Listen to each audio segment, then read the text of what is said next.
This is a very, very sobering moment for this country.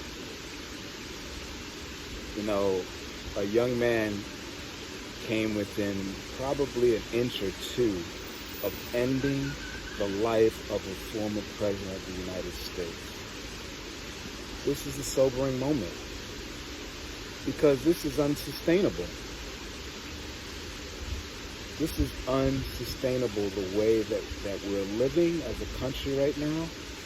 And our president, I love him. I think he's done a lot of great things. But you have to look at reality. And he keeps saying, this is not who we are.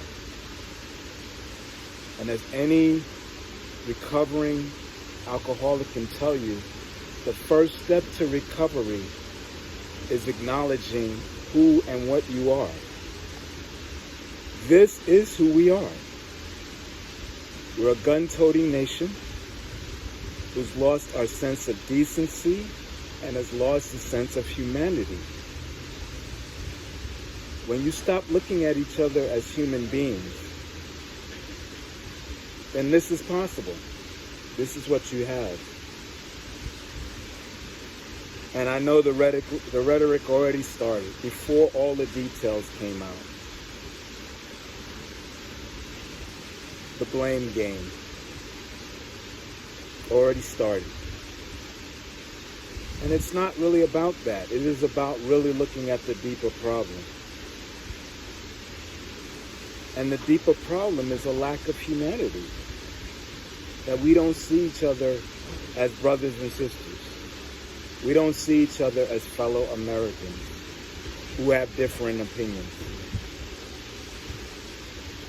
We see each other as enemies in a lot of cases.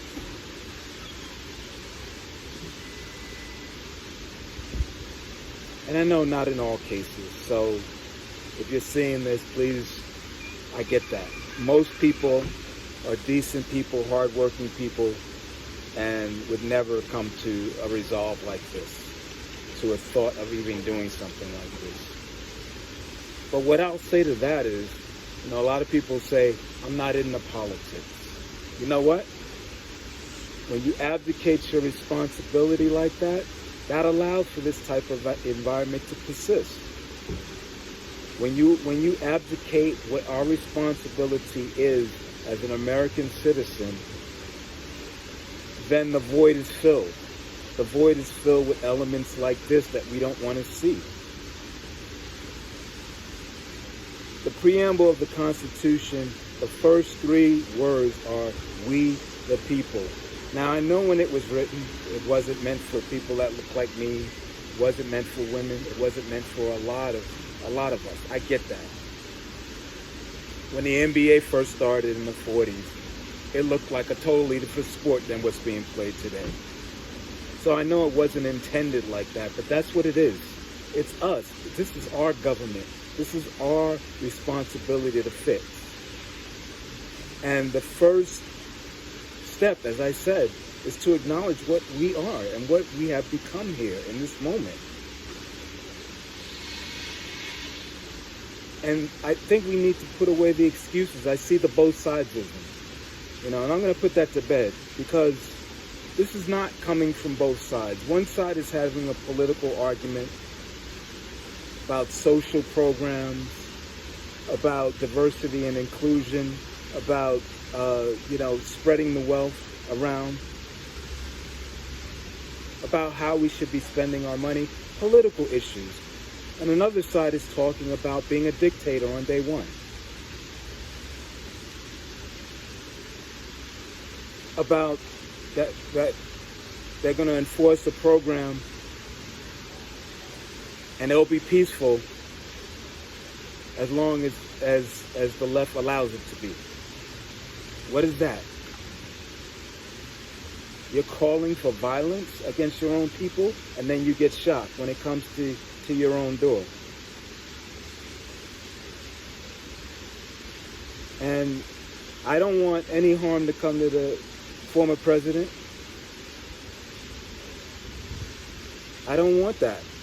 You know, I disagree with him vehemently on a lot of things that he stands for. But I don't want that for him or his family or this country. But I gotta call it out. He has been stoking this flame for almost 10 years now, if not more. He's been stoking this flame of hatred. He's been stoking this flame of violence. And God bless him. He turned his head at the right moment, and he avoided a tragedy of epic proportions. But I hope that this is a sobering moment for him. I hope that he gets it, that this is not a game.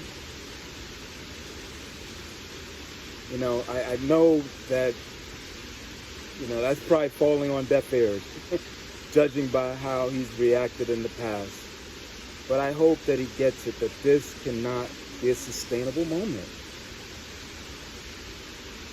So, you know, I'm just making this video because it hurt my heart when I saw that. Political violence is never the answer. And I think we have to understand that we're not above that. We're not above what we see in other countries and we say, oh my God. You know, we lament when this happens in other countries, this type of political violence. And we're, you know, we have lasted without this being the norm in this country. But we're not above this. And I think we have to admit that. So, as I said, this is a sobering moment, and I just hope that we all take this with the weight that it deserves.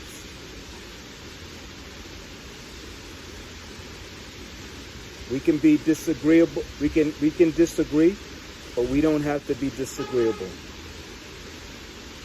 We can respect other opinions.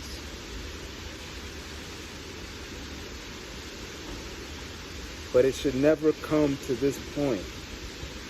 And we got to be honest about it. Not do a both sidesism just so your side can win. Be honest. Look in the mirror. Look in the mirror at what you are trying to bring to the fore for the American people.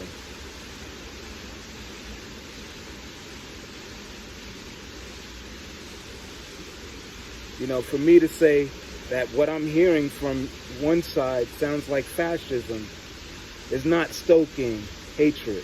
It's pointing out what I see, what I feel. Making a direct threat, saying that if your way is not adhered to, violence is the next step. That's a threat.